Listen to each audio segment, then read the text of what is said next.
Hey guys, welcome to the future. I'm Captain Foley, and I'm the host of some kind of podcast thing on Web some kind show. of platform, which I think is it still called YouTube? I don't even know. Well, I'm just a civilian. Rank doesn't mean a thing in this part of the future. Why, Stuart? Why does it mean nothing? I mean, I'm glad you still have the moniker, but I mean... Yeah, it's just it's a title only. It's not really, an actual thing. Why? Because, there was this great disaster which befell all of the World Wide Webs at some point, and it's totally shattered the community that we used to have. The fellowship, if you will. So what Stuart's really saying is that in Star Trek Discovery, Season 3, Episode 1, we learned that the burn, which is the thing we've heard vaguely mentioned previously, was a problematic incident with dilithium. Almost all the dilithium, it went kablooey. Although it doesn't actually mean inside ships, because that would mean they lost their fleet pretty... Anyway, that's a whole different discussion anyway. But that's the point. That's why she said most Federation ships rely on it. Yeah, but that could mean debris everywhere. That could mean it just shattered. I mean, I think blow up is different to anyway.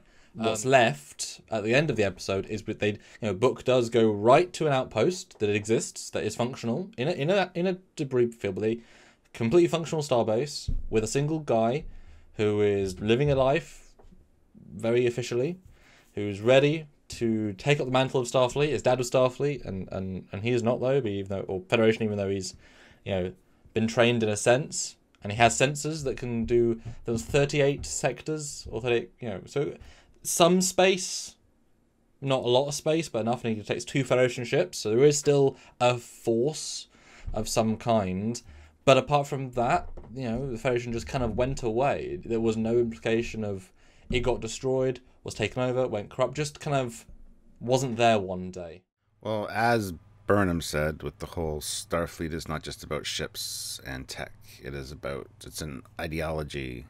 So something else would have had to happen for the Federation to actually crumble. Even if all the fleets, all the ships, all the starbases, or the majority of them, did get destroyed or blown up because of the burn. Let's just say that happened. I still think that the Federation would at least endure for a little while. And Book does kind of talk about how it kind of fizzled out. So it'd be interesting. It wasn't as violent as we all thought it could have been, as graphic, as negative. It'd be interesting to find out how that all went about. You got to think too. The thing that confused me a little bit. It's 900 well, by the time the burn happens, that's 810 years in the future from Discovery time. And you think that the Federation would start using different forms of, maybe not relying so much on dilithium. So some of the ships that survived might not be dilithium focused, because it's not fueled by dilithium. I want to correct that. A lot of people think that the ships are fueled by dilithium, and they're not. They just use it as a refinement for the reaction And you process. can go to warp without dilithium. Yes. Zephyr and Cochrane did. High warp. Just not high warp. Yeah. But to be honest, though, we know the writers and producers of Star Trek Discovery don't care about the universe in the same way we do, as in giving the Klingons cloaking devices 80 years earlier, etc. So their knowledge of it is not the best. I mean, we even know they mentioned quantum slipstream drive, or at least slipstream drive, and we know that the Dauntless didn't use dilithium to slipstream. It did its own thing. It was an alien tech. I mean, I don't necessarily think Borg used dilithium. I think they used more interesting stuff. We know that Voyager did find a specialist type of dilithium to use air transwarp because it needed for power. So there are other things, and I definitely, dilithium it was a core principle, but yeah, ships can still do a lot of stuff, and there are other materials that can do other stuff. And the guy made a point saying that the long-range sensors hadn't been working for decades, not a century, decades. So those eventually stopped working. So they would still have they would still be able to see and communicate over the length and breadth of the Federation and still be able to do something. So something must have happened other than that. Like, let's assume that, I don't know about you, but when they were being chased when Book and Burnham were being chased by those guys, their uniforms look kind of Romulan-esque a little bit. It'd be interesting if the Romulans weren't as devastated because they use a different form of it wouldn't affect the Romulans technology. At all. Yeah. Well, we don't know if they use dilithium in their focusing chambers. I mean, we know they use the quantum singularity as a power source, but to amplify and anyway. I'm just saying, not all races perhaps have that need for dilithium. So maybe they came in and started to push out the Federation, or at least, divide it up and try to divide and conquer kind of thing. And I think that's more likely to happen with an organization like the Federation, is that an outside power that wasn't affected by the burn came in and started to kind of dismantle what was left, or at least fragment it so that they couldn't, have the unification. Well, there's an interesting tonal thing in this episode that I was really pleased about, is that it wasn't a post-apocalyptic environment. Book was a runner, as in he was a courier, but he had a nice ship, he was comfortable, he was well-groomed, nice clothes, Yes, he was being chased by another guy, but there was no sense of, I'm living paycheck to paycheck beyond the nature of, it's just the ecosystem of you do a job, you get the fuel, do the next job. That's not, he can still live, he just to get more and to do work, whatever. And then even with this colony, it wasn't this awful place. It was you didn't get the sense the galaxy's in war or has been destroyed, or is, it's just, it's suddenly smaller and different forces have power, because at the end of the day, war requires power. If there is no dilithium to fuel ships, an empire is built on dilithium, is built on the ability to go between planets. So if you can no longer say, well, I'm going to have 10 ships full of fuel, well, now you can't take troops to a neighbouring world and take it over. If they've got ships or stations at home that, their normal fusion generators can power their weapons, it actually changes the game dramatically, and that's why it was an interesting concept. Because the Federation is a in essence, it's a joint collaboration pact between races, where they all say, right, this is the space we'd be in peace when you get to trade with everyone, you get to be happy with everyone, you get to share equipment, technology, etc., and we're all good. But for them to all coordinate and chat needs the warp drive and needs the ability to go between places. Now, the Starfleet isn't there to patrol the internal lanes of the Federation, isn't there to say, you've ducked tax credits, I'm going to attack you. No, it's there to go outside threats or explore. And so you don't necessarily need the Starfleet for the Federation to exist. But if the Federation member worlds or any worlds can't travel, then obviously, as soon as if we lost the ability to have petrol, we would still have our towns we could walk to or bike to, but we wouldn't think of ever going to Australia. So I think it's more a case of the universe got small all of a sudden, and those that had dilithium still could do their thing, but they've then got to prioritise. So people can't afford to do war because the planets can't be big enough, can't do enough.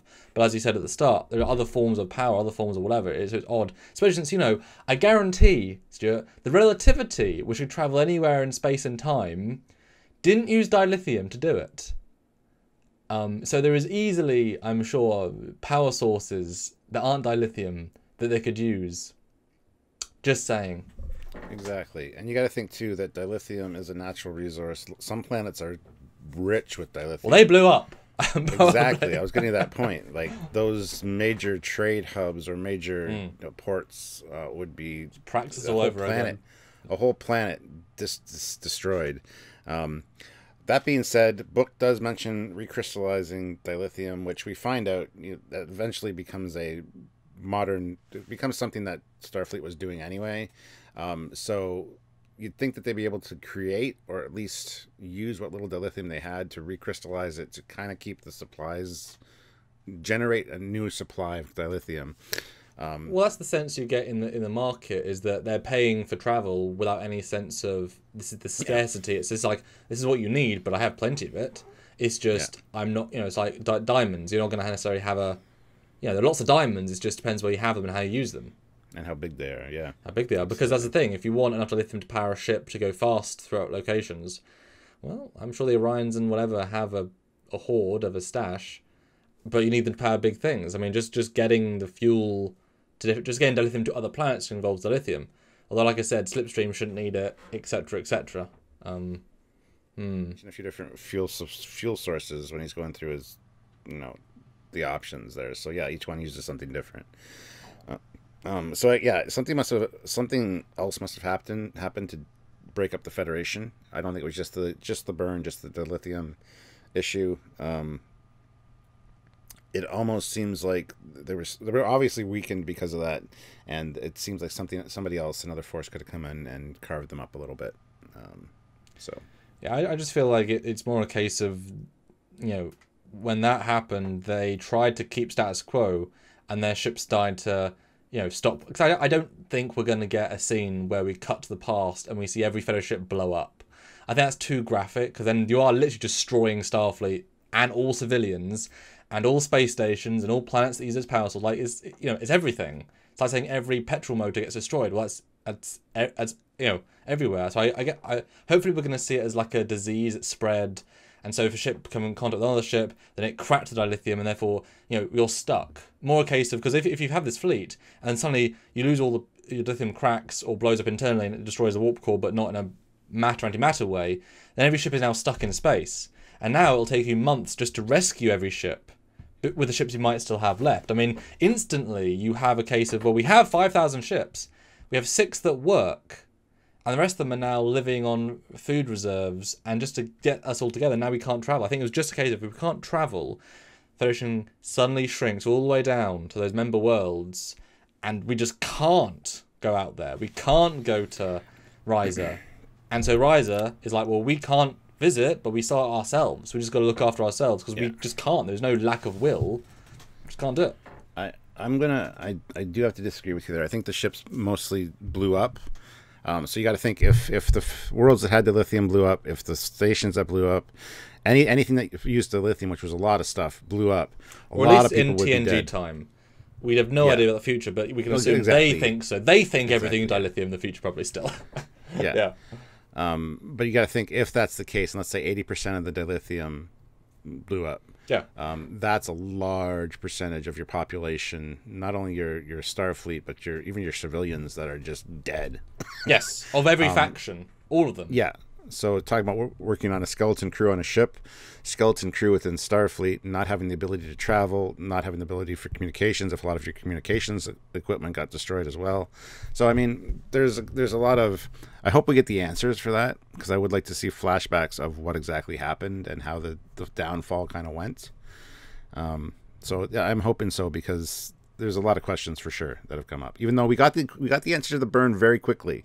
What it was, I expected to wait 3 or 4 episodes for that, and we got it right away. So thank you. But it's now the who, the why, and the what. And I'll start saying it against you. If the setup's great and the payoff isn't good, the setup's worse. So that was a decent setup. Absolutely. But I can see it. I know where you're going from. I just think it's too graphic, especially since this is a more optimistic end. I think it'd be too much.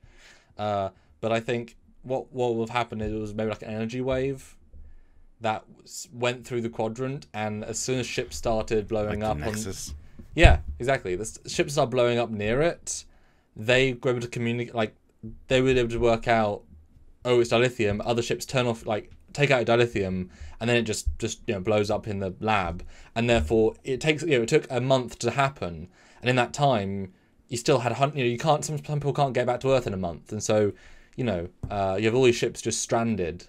And I'm sure we might even find, like in episodes, like just colonies of ships that were all stuck together, like in a trade convoy. They're just doing trade 40 years ago, and we can't go anywhere. So now these 500 people of different races will... So it's Battlestar Galactica. Yeah, no, yeah, absolutely. And there's a similar thing in Star Trek Elite Force 1, where this colony is made of this asteroid. I'm kind of saying that sort of vibe. Because, yeah, if you can't travel, then suddenly these races that can do a bit of travel, they find these people and start trading, because now they need, anything. You still got replicators, you still got things that can be powered, but if you can't go out externally, you really limit. And I have pitched this to you. I wish a fan could go back and say when I did pitch this, but it's definitely it's such a simple idea. That idea of travel. Once you remove that idea of travel, you can't have an intergalactic empire or republic or federation. But the Federation did still have ships that are warp capable, that are travelling. That was an interesting note to end on. I thought there was going to be nothing, but there was still 2, and just in range. Because it's not very long range, so they could warp in pretty quickly. I wouldn't be surprised if next week we get like a warp in. To be fair, we're not sure they're at warp. They could just be going between planets or something. Yeah. Interphasic rift. Slipstream or something. Could be doing Death Strive from Voyager. Could be doing, hey, why don't the dinosaurs in Voyager come in? Make it easy. It feels almost like the Gorn are using artificial wormholes, because he mentions about ripping holes in space-time. Do you think that's a good idea? The Gorn destroyed a whole section of space. Never implied that they're using wormholes, but it kind of suggested maybe they were to try experimental travel. Anyway. Oh, that's great. Try and find a way around. Yeah. Anyway, guys, put in the comments what you think about the burn and the destruction of the Federation. How do you think it went down? Was it instant? Was it a slow process? Do you think there was another species or race responsible for it that came in and kind of decimated everything? Let us know in the comments. As always, guys, don't forget to subscribe to the channel. Maybe join the channel as well. Joining the channel is great. Hit that like button and make sure the notification bell icon is clicked and it's set to all. It's very important because we do a lot of lives and really cool breakdowns. No, it is, though. It's really important. And then every view is important. Every like is important. Every share is important if you enjoy this content. I mean, no one else discusses these things quite like we do in so much depth or as, pinpoint accuracy, pinpoint, focus. Yeah. But we do need your financial support as well, guys. All our content is free, and therefore we need your support to help us make those ends meet, as it were. So Patreon is a great monthly. Join the YouTube channel is another great monthly, or a one-time donation via Super Chat or PayPal. Trekyards@hotmail.com. That is the PayPal. It all does mount up and is super needed, and you can Super Chat during the lives. Those are brilliant. So thanks in advance, guys, and we'll see you next time. Until then, I'm Captain Foley. I'm just civilian, engineer. I mean, we always need video editors in the future, so I'm still doing good. I'm still doing, just I can't warp to see you. Oh. Yeah, and everything you make, people can't see because there's no service to see it on. Well, I mean, between sectors. Yeah. Bye, guys. Bye.